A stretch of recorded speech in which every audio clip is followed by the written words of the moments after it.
vamos a plantear un poco una modalidad de participación a lo largo de las 2 jornadas que tenemos hoy y mañana. A partir de una iniciativa que propuso Jim Morin, que debe estar seguramente conectado desde Chile. O sea, lo que vamos a ir viendo en distintas de las ponencias seguramente es que el planteo de Lonergan, algo se vio en el video, no se trata de entender a un autor nuevo, sino más bien de aprender cómo entender, aprender cómo conocemos y por lo tanto poder hacerlo colaborativamente. Es una cuestión de poner en práctica. Entonces lo que nos proponía como ejercicio, dado que incluso el número de los asistentes es incluso mayor al que habíamos previsto y también a distancia, probablemente el momento de las preguntas en las distintas presentaciones no va a alcanzar a responder las que pueda haber las participaciones. Entonces vamos a hacerlo también a partir de un formulario que hemos puesto, en que lo tienen para acceder desde el código QR que tienen en la carpeta. Y básicamente lo que queremos también empezar a reconocer son los distintos tipos de preguntas o cuestiones que nos pueden aparecer. Por ejemplo, en el nivel de las inquietudes o resonancias, a nivel más básico. En segundo lugar, las preguntas o hipótesis que nos pueden surgir. Criterios de juicio a partir de lo escuchado. Y finalmente, propuestas de acción. O sea, siempre terminar pensando. O sea, no se trata de que todos debamos responder, simplemente se me ocurre una cuestión y bueno, la puedo anotar porque después esto va a ser recogido y mañana por la mañana seguramente vamos a poder retomar esta participación que quizá no se pudo hacer en el momento de la ponencia o de la presentación. Bien, dicho esto entonces paso así a la presentación de nuestro expositor central. Francisco Vicente Galán Vélez es doctor en filosofía por la Universidad Iberoamericana, Lonergan's Postdoctoral Fellowship en el Boston College. Actualmente es académico de tiempo completo del Departamento de Filosofía de la Universidad Iberoamericana desde 1984 al presente. Es miembro del Sistema Nacional de Investigadores Nivel 2, ha participado en los 7 talleres latinoamericanos de Lonergan y coordina el Seminario Lonergan de la Universidad Iberoamericana de México desde 1993. Es docente del Departamento de Filosofía de la Universidad Iberoamericana en las asignaturas de Epistemología y Filosofía de lo Humano. Es también profesor en posgrado del Seminario de Religión, Ciencia y Filosofía, del Seminario de Filosofía del Deporte y del Seminario de Filosofía de la Religión. Se desempeñó también durante 10 años como profesor de Ética y Responsabilidad Social en el Instituto Superior Intercultural Ayuc de Oaxaca. Ha publicado numerosos artículos y capítulos de libros. Es coordinador del libro Entre Realismos, cuya presentación vamos a tener hoy al mediodía, publicado en México por la Universidad Iberoamericana. Allí es autor de la introducción para un diálogo entre realismos y del capítulo La realidad de la ficción, Gabriel, Zubiri y Lonergan. También editor del libro La fascinación del deporte, Cuerpo, Práctica, Juego y Espectáculo, publicado por Ediciones Navarra. Autor del libro Una metafísica para tiempos postmetafísicos, la propuesta de Bernard Lonergan de una metametodología, publicado en 2014 por la Ibero. Es uno de los coordinadores de El futuro de la filosofía, publicado por la Ibero también. Y allí escribe La estructura del conocimiento humano según Lonergan y la analogía trinitaria de Beck, en otros artículos que ha escrito, y la relación de Zubiri y Lonergan. Participó en múltiples congresos y coloquios y ha dirigido tesis de maestría y de doctorado. Muy bien, Paco, muchas gracias. Pues, muchas gracias nuevamente y saludos a las personas que nos están escuchando a distancia. La pandemia pues nos confinó muchas cosas, pero nos dio esta oportunidad de interactuar a distancia, de desarrollar nuestras competencias. Autoapropiación y posthumanismo han quedado obsoletos los ideales educativos humanistas. Cuando los organizadores de este 8º encuentro seleccionaron la temática, se presentó una duda sobre si utilizar la expresión transhumanismo o posthumanismo. Digamos inicialmente que no son sinónimos, aunque hay algunos rasgos comunes, y posthumanismo en algunas posiciones incluye a transhumanismo, pero no al revés. Algunos incluyen posthumanismo, transhumanismo, especismo dentro del concepto de posthumanismo. Como sucedió con existencialismo, posmodernidad, el término posthumanismo alude a ciertas posturas filosóficas, pero también quiere dar a entender una situación cultural, una condición histórica en la que nos encontramos, o por lo menos tendencias que se anuncian en la circunstancia cultural presente. La expresión posthumano ha recibido diversos matices de las autoras y autores que han hablado de ello, acepciones que no son uniformes. El término transhumanismo, en cambio, ha sido empleado con un significado mucho más común. Posthumanismo alude a lo que viene después del humanismo y de las posiciones antihumanistas. Transhumanismo alude más bien a un cambio radical de cómo entendemos la condición humana fruto de los avances tecnológicos. Transhumanismo ha corrido desde su propia tradición, que entronca con posiciones más antiguas del siglo XIX de la utopía tecnocientífica. Posthumanismo, en cambio, lo ubicamos a final del siglo XX y sobre todo a principios de nuestro siglo. Empezaré por el posthumanismo. Cito a Rosy Braidotti, que es la autora que tiene un libro y es a la que me voy a referir principalmente cuando hable de posthumanismo. Cito: no todos podemos sostener con algún grado de seguridad que hemos sido siempre humanos o que no hemos sido otra cosa aparte de eso. Algunos de nosotros no son considerados completamente humanos ahora. Figurémonos en las precedentes épocas de la historia occidental, social, política y científica. No si por humano entendemos esa criatura que se nos ha vuelto tan familiar a partir de la Ilustración y de su herencia, el sujeto cartesiano del cogito, la kantiana comunidad de los seres racionales, o en términos más sociológicos, el sujeto ciudadano titular de derechos, propietario, etcétera, etcétera. Y sin embargo, el término humano disfruta de un amplio consenso y conserva la tranquilizadora familiaridad del lugar común.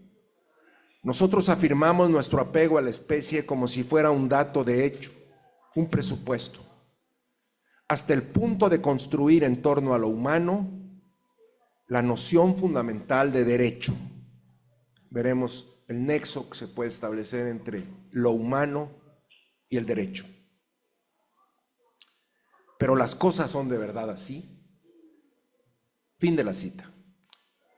Braidotti señala su profunda coincidencia con los planteamientos de construccionistas de los años 70, especialmente el de Michel Foucault, que mostraron cómo se construyó en la modernidad ilustrada un discurso normativo sobre el hombre, que pretendió universalidad, pero que en realidad era singularista, pues exaltaba un tipo de ser humano, el varón ilustrado europeo, que se caracterizaba a sí mismo por la racionalidad. En tal planteamiento no entraban sobre todo las mujeres, que es un tema central de Braidotti, ya que ella es feminista, los negros, los indígenas, los deformes, etc. Cito: lo humano del humanismo no es un ideal ni una estática media objetiva o mediador necesario. Más bien enuncia un modelo sistematizado de recognoscibilidad, de identidad, gracias al cual todos los demás pueden ser valorados, reglamentados y asignados a una definitiva posición social.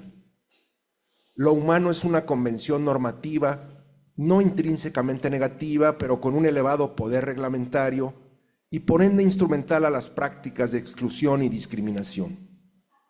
El estándar humano representa la regularidad, la regulación y la reglamentación.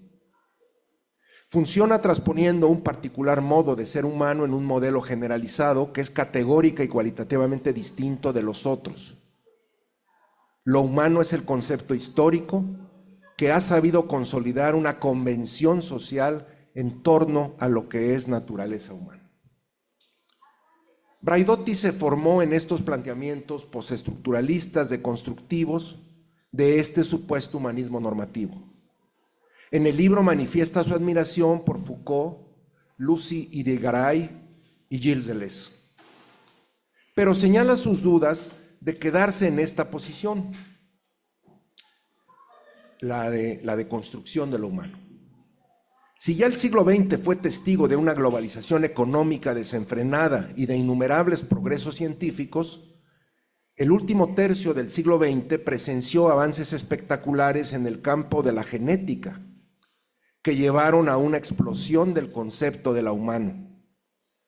Tenemos también las tecnologías de la muerte, como los drones inhumanos que matan humanos, que hoy hemos asistido. Los planteamientos tradicionales de una naturaleza humana fija y universal que se expresa en la ley natural quedaron rebasados. Por ello, para Braidotti, resulta insuficiente quedarse en un planteamiento meramente negativo, como el de sus maestros. Cito: después de la condición posmoderna, poscolonial, postindustrial, poscomunista, incluso después de la contestada condición posfeminista, nos encontramos viviendo hoy la difícil situación posthumana. Fin de la cita. La dificultad estriba en cómo conceptualizar la característica fundamental de referencia común para nuestra especie, nuestra política y nuestra relación con los demás habitantes del planeta. No podemos quedarnos en el humanismo ilustrado excluyente, pero tampoco nos sirve ya la muerte del hombre para orientar nuestra acción ética política. Necesitamos una suerte de dialéctica hegeliana que del humanismo ilustrado pase al inhumanismo desenmascarador, pero que continúe más allá y conserve lo positivo de los momentos anteriores, elimine la negatividad y supere ambos momentos en una nueva afirmación. ¿Desde dónde y cómo señalar qué es lo que nos lleva al desarrollo y plenitud de lo humano?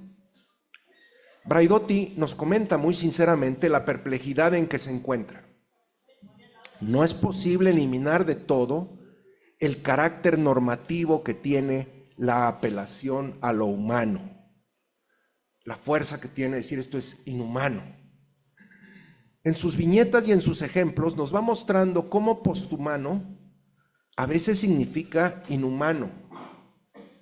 El capitalismo voraz lleva a esta insignificancia del dolor animal en la explotación sin límites de la carne animal y de los experimentos genéticos con ellos.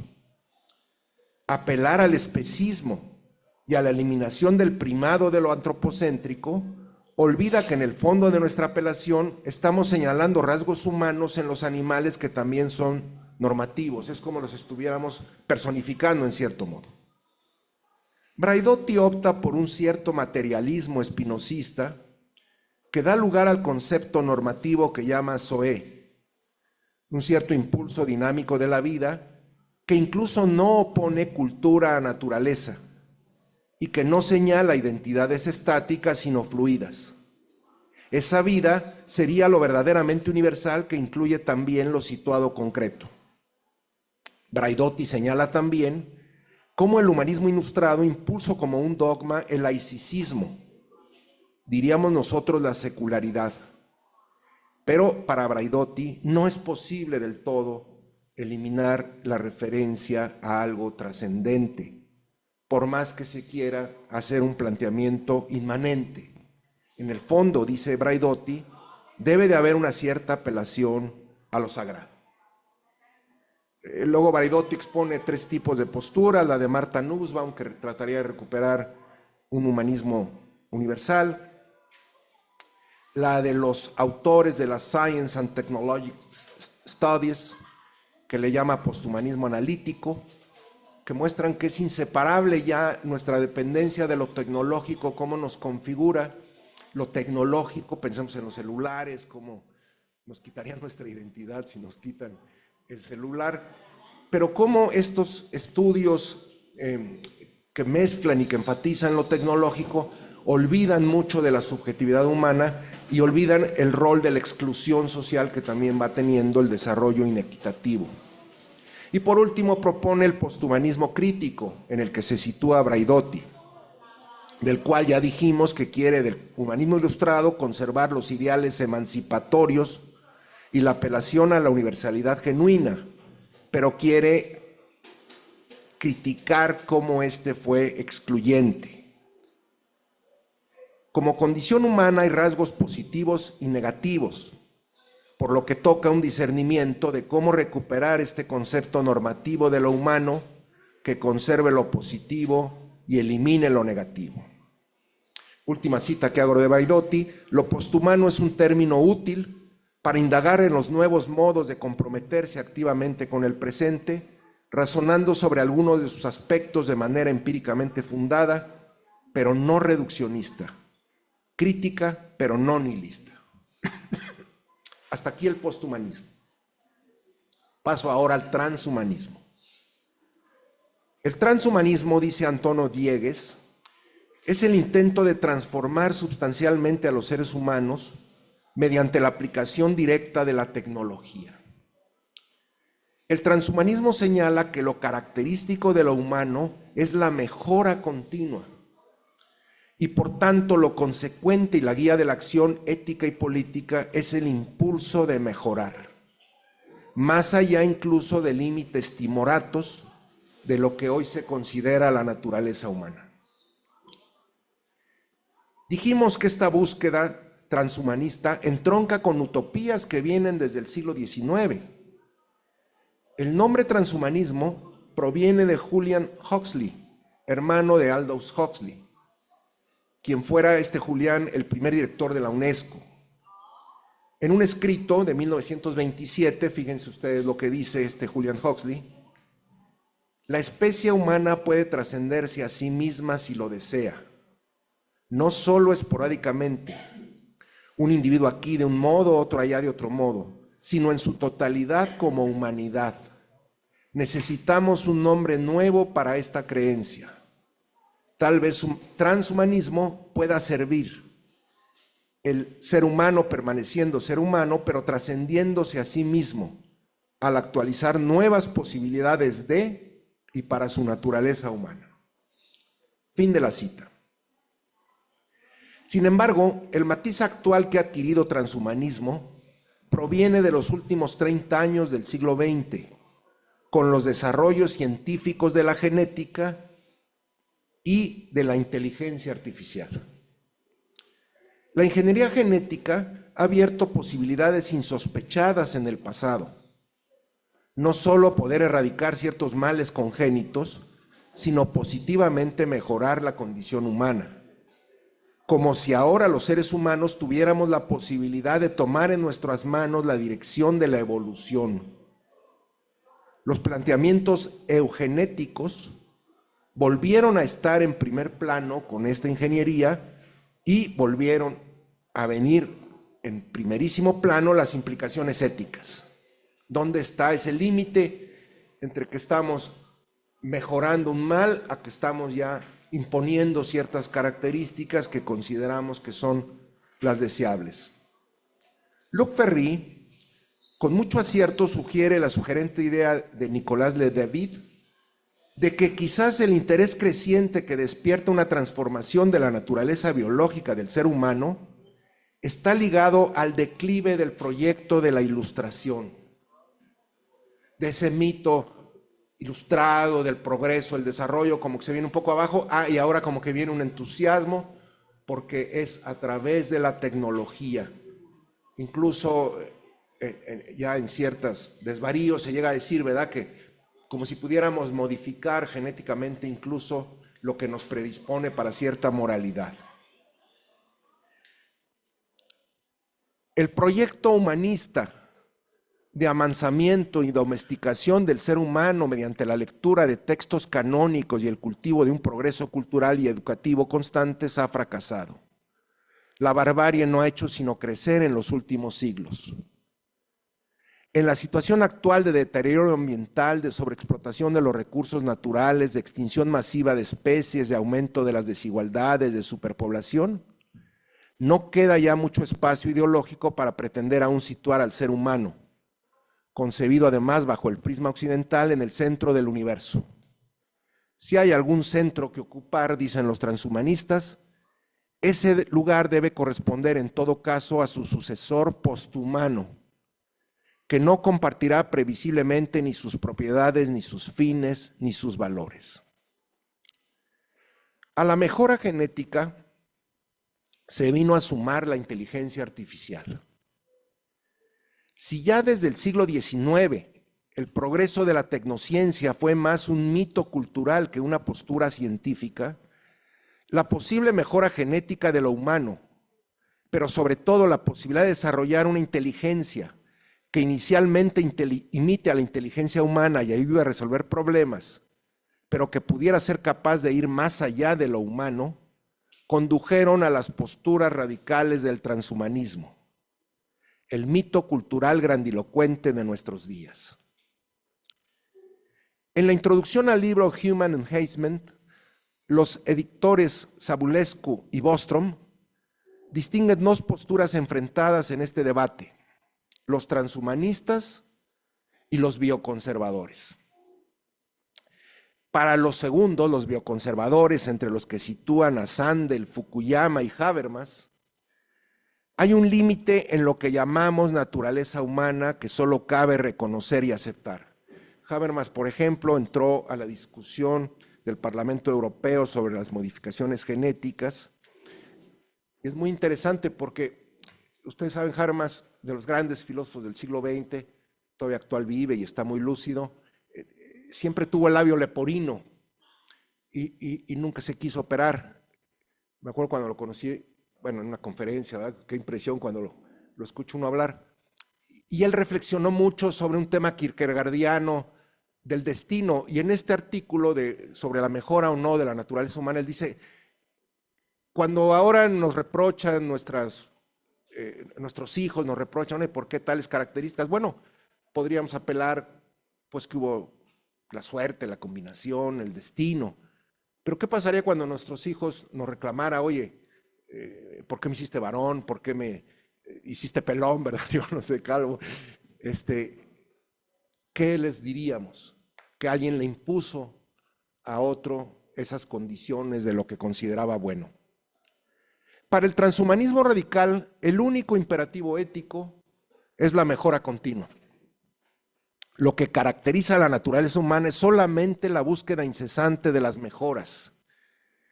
Esta caracterización prometeica encontró un referente importantísimo en el desarrollo de la inteligencia artificial.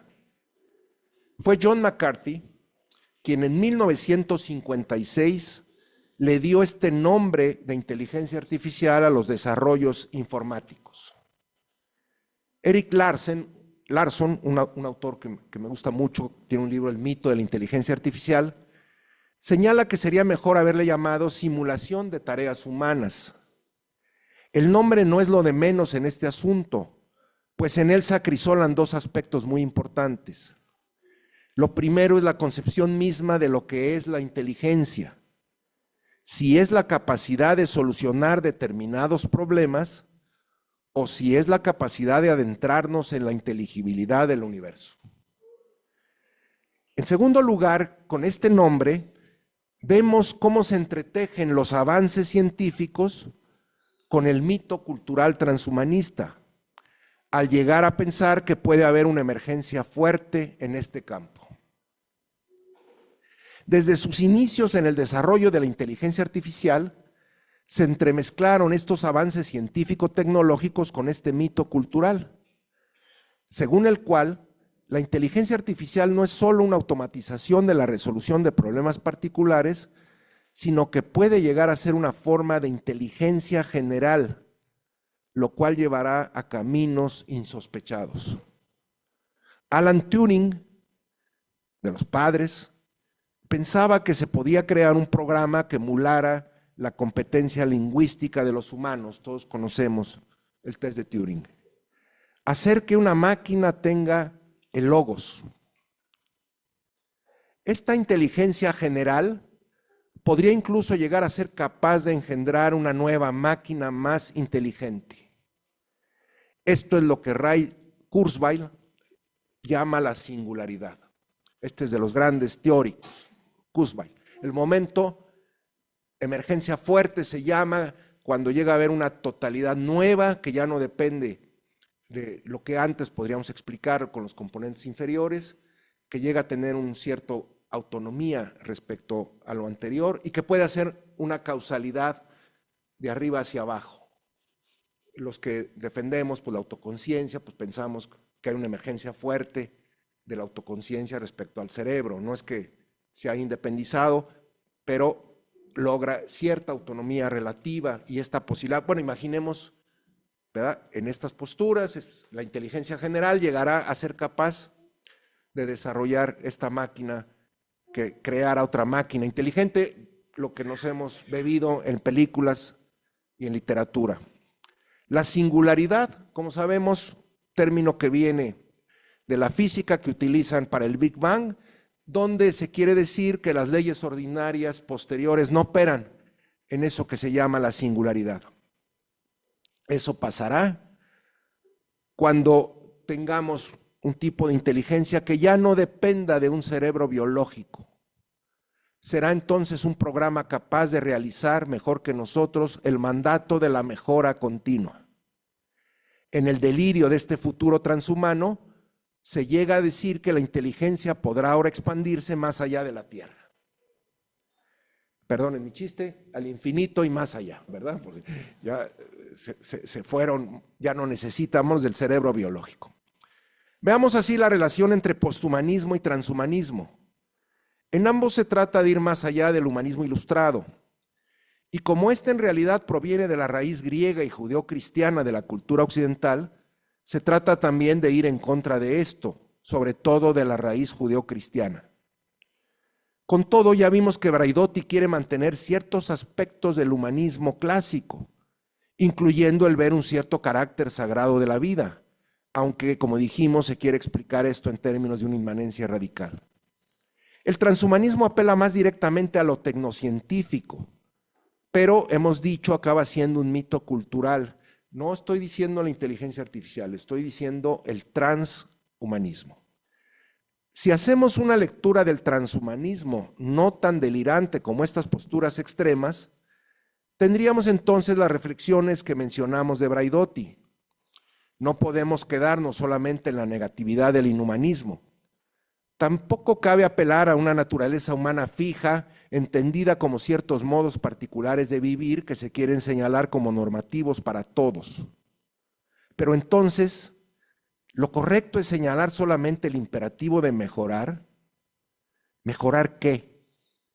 ¿Mejorar respecto a qué? ¿Es mejor el individuo alto respecto al chaparro? ¿Es mejor el atleta resistente que la que es más sensible al dolor de los demás? ¿Es más inteligente el procesador de datos que la amiga que aconseja sabiamente? Y la pregunta que de nuevo vuelve a aparecer sin un horizonte claro es la de ¿qué es la condición humana? ¿Qué es la naturaleza humana? ¿Aquello que deberíamos mejorar? ¿O bien qué es esa naturaleza que no deberíamos traspasar? Pero estamos en el 8º taller de Lonergan, así es que ahora viene Lonergan, por favor. Bueno, hace más de 20 años, comentaba aquí, me tocó con mi amigo Martín López Calva impulsar la maestría de educación humanista. Y ahí decíamos, ¿verdad? A ver, ¿cómo podríamos decir qué es lo más importante de una postura humanista? Y una de las discusiones que siempre teníamos, pues es que en realidad el humanismo apela a varias cosas. Y si queremos tener una visión amplia, pues nosotros tendríamos que partir desde la tradición griega, claro, de logos, pero también está la tradición judeocristiana, que nos aporta la noción clave de persona. El humanismo renacentista, sus aportaciones estéticas. El humanismo de los clásicos. La Ilustración, donde también cabrían los aportes científicos. A veces se excluyen los aportes científicos de la visión humanista de los profesionales de las humanidades. Las aportaciones de la emancipación, como señala Braidotti, los pensadores revolucionarios, sociales, pues eso también entraría. Alguien hasta ponía, ¿verdad? El ejemplo en la película de la Guerra de las Galaxias, este bar donde se encuentran de todas las galaxias. Bueno, ¿a quién de los humanos nos gustaría mandar como representante, ¿verdad? Leonardo da Vinci lo mandamos, a la Madre Teresa de Calcuta. ¿A quién les gustaría que nosotros mandáramos? Bueno, Terencio, ustedes conocen esa frase, pues soy hombre y nada de lo humano me es ajeno. ¿Qué pasa? Pues que lo humano pues, es dual, es variable, es cambiante. ¿Cómo encontrar entonces estos aspectos normativos? Me parece que aquí la propuesta de Lonergan viene a ser muy importante. Para presentar lo que considero central de la propuesta de Lonergan, que como dije en las palabras que hice al principio, lo importante no es pelear que si esto es de él y nada más que de él, lo cual no es verdad, ya dije, y tampoco importa. Lo significativo es que luces nos puede dar esta reflexión, en este caso, para la difícil condición posthumana. Me voy a referir solamente a un texto que se llama Natural Right and Historical Mindedness. Un texto de 1977, ya es posterior a Método, que como vimos es de 1972. Derecho natural y mentalidad histórica. El centro de este artículo es mostrar cómo se deben compaginar la noción de derecho natural con la de mentalidad histórica, nociones que en principio parecen opuestas. Quien pelea el derecho natural diría, esto es lo que vale para todos los seres humanos de todas las épocas, de todos los lugares. Exactamente lo contrario de lo que estaría peleando el que defiende la mentalidad histórica. Ayer Misael me ilustró que mindedness también se puede traducir como propensión. Es muy interesante esa traducción. Historical mindedness sería el que tiene la propensión a apelar siempre a lo histórico, ¿verdad? Estamos discutiendo, no, aquí la clave es que nosotros veamos cómo ha cambiado, qué es lo importante. Eso sería la propensión histórica. ¿Cómo compaginamos la naturaleza humana con los cambios históricos, con la propensión histórica? Y recordemos, ya Braidotti les decía, esto de lo humano, de ahí viene el derecho. Entonces, claro, distinguimos el derecho positivo, pero este derecho natural para algunos sería la fuente misma de donde emanaría, de dónde viene la normatividad de lo humano. Lonergan comienza este texto señalando que hay cierta paradoja y dificultad cuando uno habla de la responsabilidad colectiva. No se sigue que la responsabilidad que uno tiene respecto a su propia vida sea igual a la colectiva. Si incluso en la individual hay ciertos factores inconscientes, impersonales, en la colectiva estos factores parecen intervenir más, como si nadie fuera el culpable de los desastres del cambio climático. Entonces, cuando apelamos a la responsabilidad colectiva, siempre nos mueve una idea de que el ser humano es perfectible, que sí podríamos buscar con la educación, con las mejoras sociales, políticas, enfatizar esta responsabilidad colectiva, que no podríamos dejar que se nos escapara meramente y que pues quién sabe quién decidió y por qué están las cosas como están. La responsabilidad colectiva es algo que aparece como deseable que lleváramos a cabo. Muy bien.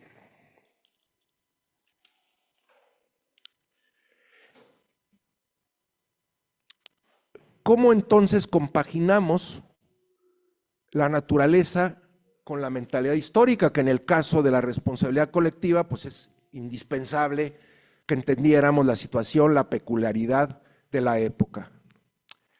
La naturaleza, señala Lonergan, es lo dado en el nacimiento. La historicidad es lo que el ser humano hace de sí mismo. Para Lonergan, los cambios en la vida familiar, en las instituciones, en las formas artísticas, religiosas, son cambios en la significación. El individuo se forma siempre desde una comunidad. primero es un intersujeto y después va adquiriendo un rostro propio. No somos esos sujetos cartesianos ya completos o esos sujetos del pacto social, esa pues metáfora pero incorrecta de que ya somos. Nosotros es siempre desde nuestra comunidad, con ese significado común que vamos adquiriendo nuestro nombre propio, nuestro rostro. Y es aquí donde propiamente radica la historicidad, pues las significaciones comunes no son algo dado por naturaleza, son realizaciones humanas. Cito a Lonergan: sin un campo común de experiencia la gente llega a desconectarse.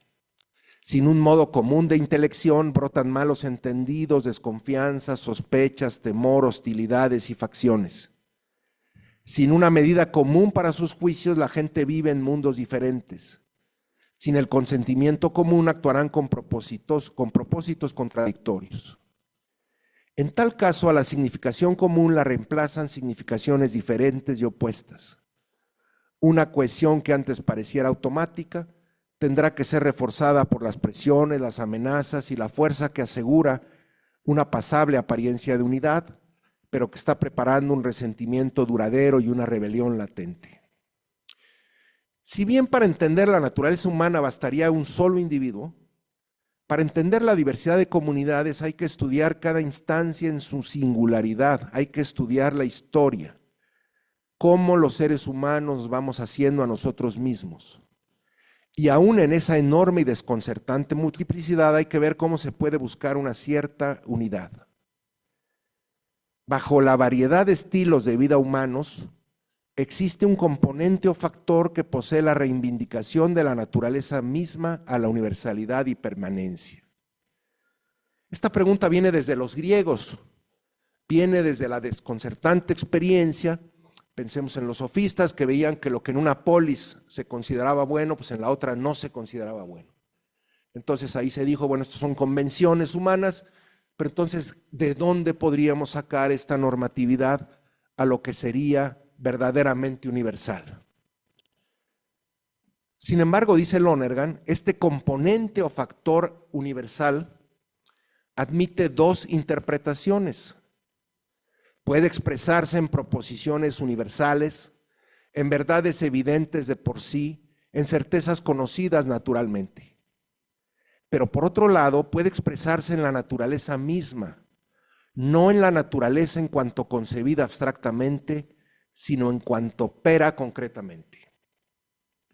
Lonergan se inclina por esto segundo. Ver a la naturaleza, como señaló Aristóteles, no meramente como esencia, sino como el principio inmanente de movimiento y reposo. Se parecen esencia y naturaleza, pero la esencia la puedo considerar abstractamente como la consideraba Platón. La naturaleza no, es principio de movimiento y reposo. Al suscitar preguntas, dice Lonergan, funciona como principio inmanente de movimiento. Al responder preguntas y al hacerlo satisfactoriamente, viene a ser un principio inmanente de reposo. Fijémonos los que hemos tenido niños, ¿verdad? Cómo de repente el niño que empieza a hablar y uno, ya habla, ¿verdad? Me acuerdo un maestro que decía, pues, ¿qué querías? Que ladrara, o que, bueno, ¿verdad? Pero increíble cómo de repente empieza a hacer preguntas. Nadie le enseñó cómo. De repente está haciendo preguntas. Cuando le dice uno que no existe Santa Claus, aquí no sé si es como el viejito pascuero, no sé cómo le dice, bueno, ¿verdad? Pero luego el niño le salía uno, bueno, y existe Dios, ¿verdad? Tú me llevas a misa, pero me dices que no hay Santa Claus. ¿De dónde sacaste eso? ¿Verdad? ¿De la escuela lo están permitiendo? No, vean cómo las preguntas, pues vienen. Pero el criterio de la respuesta es lo que Lonergan va a considerar algo también de la naturaleza. Principio de movimiento y reposo. Los transhumanistas señalan que la naturaleza humana es mejorar. Algo de ello lo encontramos en Lonergan con la dinámica del espíritu humano inquisitivo que encontramos en todas las culturas y en todas las épocas. Lo preguntado y buscado es cambiante.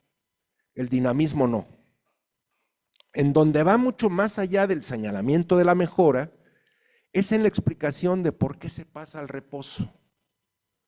Este paso tiene que ver con el logro, con el dar en el blanco, con el criterio o norma inmanente de que se ha alcanzado lo buscado.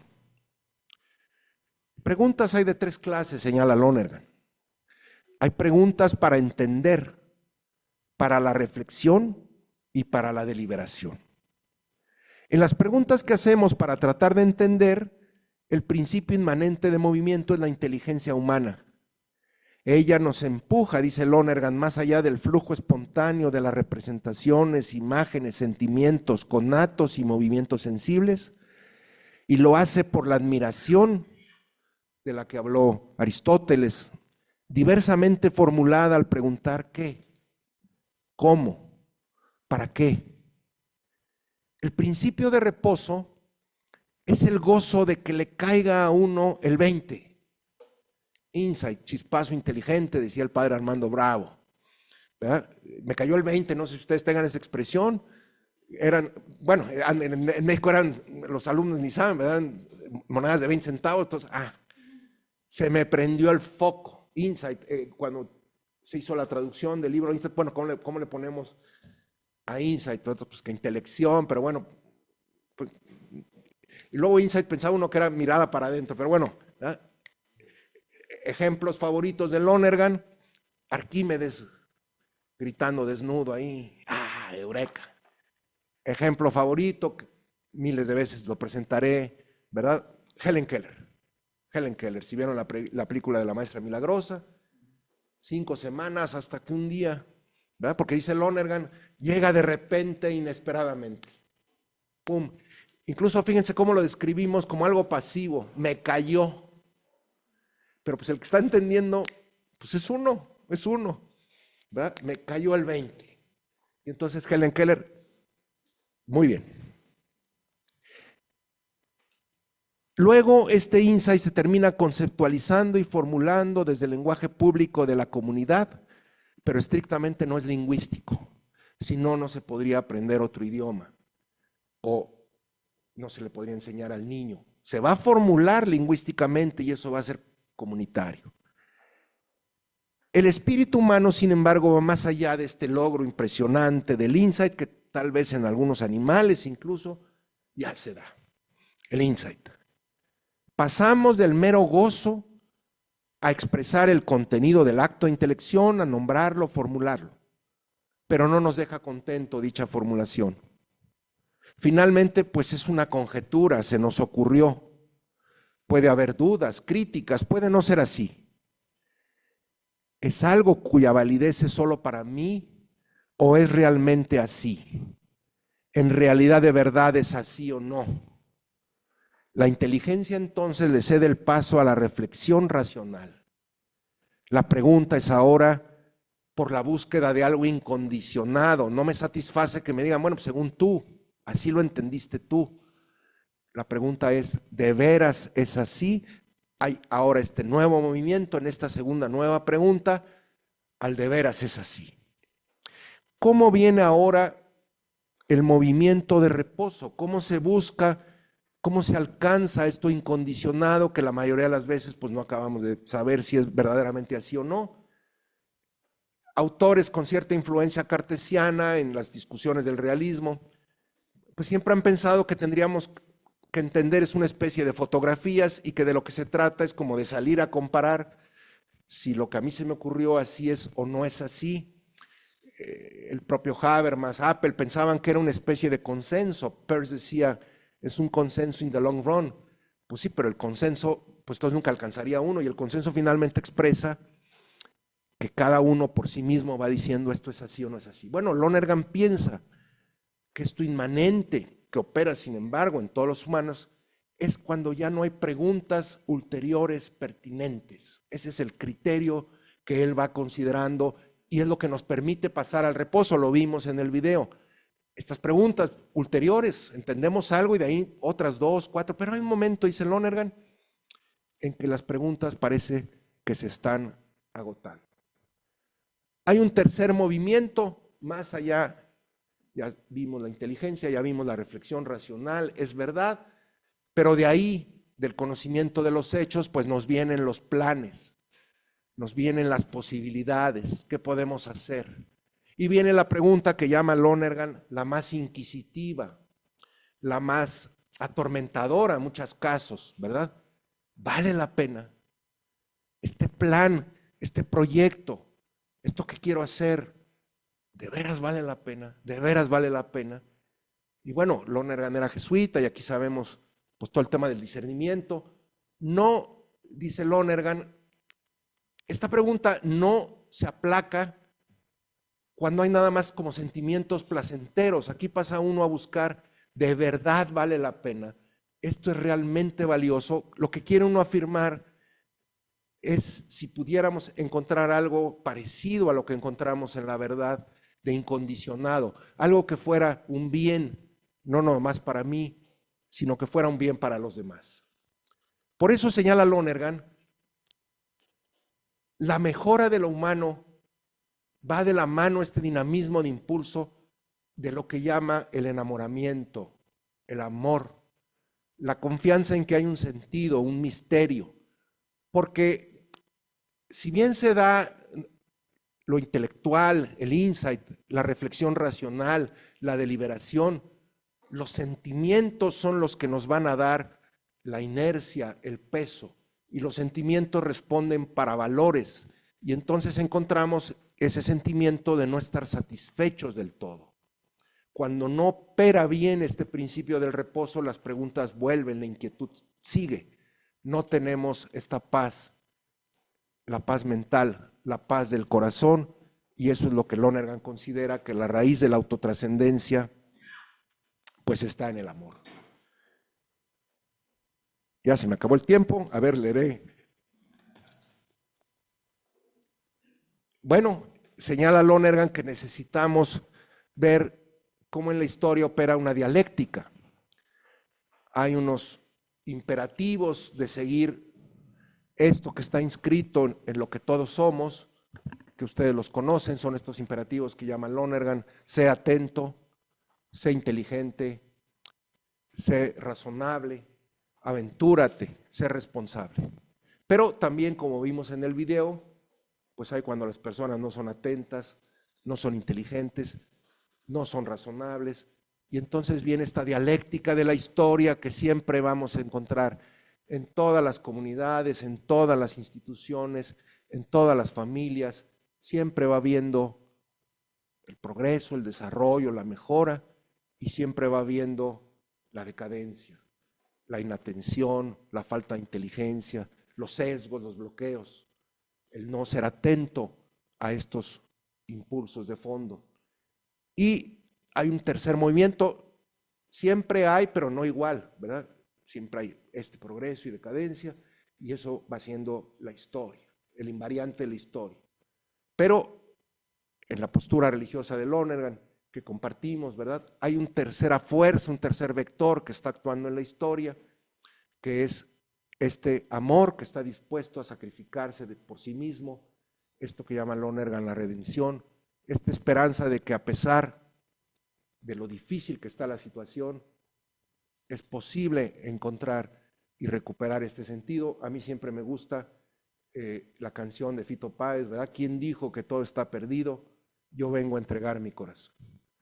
Por eso señala Lonergan, la mejora humana, la crítica al ideal del humanismo ilustrado, tiene que partir de un concepto humano, amplio, no excluyente, que vaya adaptándose a la singularidad, a las peculiaridades, pero que nos permita esta identificación de lo humano profundo, ¿verdad? En esto que no es algo fijo, pero están estas normas inmanentes en nosotros. Muchas gracias. Traía mi escrito, pero perdonen, ya se acabó.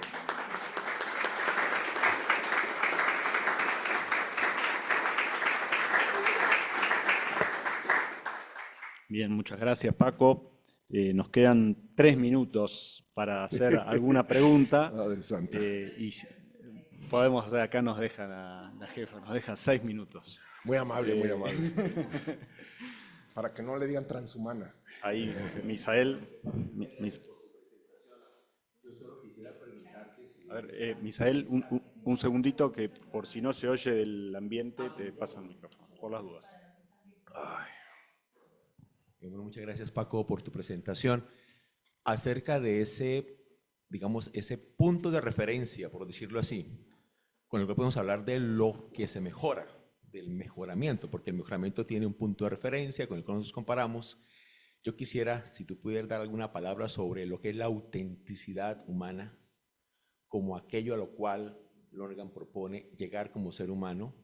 Dentro de ello, yo entendería que esa conciencia existencial que lleva a que el sujeto decida por sí mismo qué quiere ser sí mismo en ese contexto histórico, ¿cómo jugaría allí eso, lo mejor humano en esa perspectiva? Sabemos en este texto, ¿verdad? Comenta, y esto estaba en la maestría de educación humanista, Lonergan dice que el tema es que se vaya ampliando el horizonte, que se va ampliando, que estemos a la altura de nosotros mismos, y eso es el esfuerzo de la educación. Entonces, en la apertura intelectual hay un horizonte entre lo que sabemos, lo que sabemos que no sabemos, y lo que no sabemos que no sabemos. En la apertura moral, por llamarle así, hay el horizonte entre las cosas que nos ocupamos, pero hay otras cosas que valoramos y no nos ocupamos, pero hay muchas cosas que están fuera de nuestro horizonte. Y hay cosas que están en el horizonte religioso, pero podemos estar más bien en la soledad, en la finitud o en un horizonte más amplio. Este horizonte se va ampliando, la buena educación nos va ampliando el horizonte. Hay ampliaciones significativas, pero hay veces que esta ampliación implica un cambio radical en la base, porque si no, no podemos crecer más, y entonces es lo que Lonergan llama la conversión intelectual, la conversión moral y la conversión religiosa, un cambio radical del horizonte, la conversión intelectual. Pasamos nosotros de nuestra idea de que lo real es lo que está allá afuera, pasamos a entender que también lo que está dentro, lo que está pasando dentro de nosotros, pues también es real. Y entonces tenemos que ver que lo real es lo que aprendemos inteligentemente y afirmamos razonablemente. Y eso es lo que nos permite entonces estar a la altura de nosotros mismos. En 91, que estuve leyendo allá a Lonergan en Boston College, cuando me dieron esa beca, que les he platicado que a mí no me gustaba mucho, pero pues como me daban la beca, pues feliz de la vida que fui, ¿verdad? Yo había leído esa frase en Aristóteles de que el alma es en cierto modo todas las cosas. Por eso dije, ¿a poco la inteligencia es nada más solucionar problemas? El alma es en cierto modo todas las cosas, la inteligibilidad, pero se necesita ese cambio de horizonte. La conversión moral, que la podríamos ilustrar, por ejemplo, en Sócrates. Bueno no es solamente lo placentero, claro, lo placentero, lo agradable, pues es bueno. Bueno también implica lo valioso, lo que viene de esta pregunta, la más acuciante, la más incisiva. ¿Es verdaderamente valioso esto? Y entonces ahí vemos la inautenticidad, porque uno tiende a ideologizar, a justificar, a decir, no, bueno, pues somos humanos, pues ¿qué nos quedaba, verdad? Bueno, muy bien, pero por lo menos que te quede, ¿no? Por lo menos que te quede esa inquietud de decir, oye, pues no, ¿verdad? Entendemos, no en un plano utópico, eso sería la autenticidad, o sea, por eso tenemos esta frase, pues muy de los lonerganianos, pero no importa el sentido de Lonergan, autoapropiación, o sea, está a la altura de ti mismo. Ya hemos escuchado esta frase, ¿verdad? Cuando una buena maestra le enseña a Lupita aritmética, en realidad le está enseñando Lupita a Lupita. ¿Qué hacemos los malos profesores? Ocultamos lo que queremos decir. El alumno sale, no, yo no sirvo para la filosofía. Háganme favor. ¿Qué fueron nuestros grandes maestros? Nuestros grandes maestros pues, nos hablaban de nosotros, nos enseñaron a nosotros. Entonces, esa es la tarea de la autenticidad, no una autenticidad dada por naturaleza, por nacimiento, sino una autenticidad que se va conquistando históricamente y que por eso vendría el tema también de la responsabilidad colectiva. Es ese deber ser que siempre sentimos, por más que vengan las posiciones reduccionistas negativas, pues que estamos llamados a esa profundidad de nosotros mismos. Pero tú sabes más que yo, entonces te agradezco tu pregunta, pero...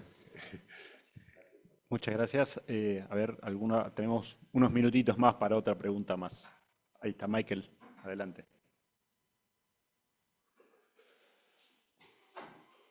Muchas gracias por la exposición. Yo soy ignorante también de Lonergan, no soy de la secta, vengo de otro mundo. Pero me quedó flotando algo, a ver si lo logro decir rápido y claro, cuando en el video y tú hablaste del tema del contexto, me vino la relación texto, contexto, pretexto, y voy a esto. En el proceso cognoscitivo, no sé si aporta algo Lonergan, para conocer qué es lo humano, cómo mejorar, bla, bla, bla, toda esta cuestión. ¿Qué lugar, no sé si tiene algún aporte Lonergan de, a ver cómo decirlo, si no hay cierta también hermenéutica de la sospecha, cuando uno intenta definir qué es lo humano, cómo se puede mejorar, o sea, hay un texto, hay un contexto para todo esto, pero hay pretextos también, ¿no? Yo creo que acá me vino a la mente también, perdón, que relaciono lo que ha postulado el giro de colonial en la filosofía y también en la teología, en México, desde el argentino mexicano Dussel, en la filosofía, desde la teología Carlos Mendoza Álvarez, que hacen uso de cierta hermenéutica de la sospecha cuando intenta definir a ver qué es lo humano, el proceso del conocimiento. No sé si fui muy claro, perdón, pero mezclé un poco las cosas.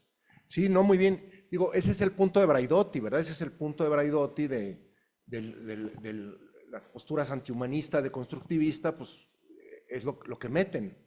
Están hablando de un sujeto universal, pero pues eso no es una verdadera universal, no es cierto. Están sesgándose. Entonces, por eso, pues viene esta apelación a que deconstruyamos esa noción de humano. Pero veíamos que Braidotti, sin embargo, dice, bueno, pero no podemos quedarnos nada más en la deconstrucción. La sospecha es fundamental. Necesitamos asumirla, pero ¿y de dónde sacamos también un cierto criterio pues, normativo para los temas de la ingeniería genética, para temas de la ética, de la política, de la acción? ¿Cómo pasamos a algo más amplio?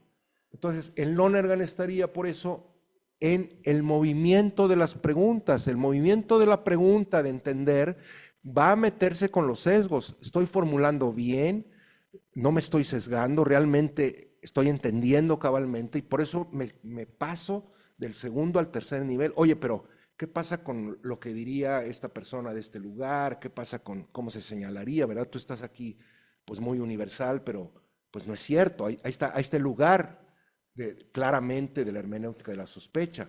El tema es que no podemos nada más quedarnos ahí, pero a fuerza tenemos que pasar por ahí, a fuerza, a fuerza. Es más, mejor quedémonos en la sospecha que en un falso universal, digamos, que no lo es, porque entonces vamos a vacunar, como les decía el profesor, ¿verdad? Pues mejor que tus alumnos se duerman a que digan, no, ya vi Locke, ay, no, esto no es para mí, no, o sea, esto no es para mí. ¿Cuánta gente dice como si fuera genético? ¿Verdad? No, las matemáticas, yo no sirvo para las matemáticas. Están convencidos que tienen una disposición. No, pues el que no sirve, perdóname, es tu mal profesor. Así también mejor quedémonos con la sospecha al falso universal. Bien, muy bien. Muchas gracias, Paco. Cerramos acá entonces este momento. Gracias.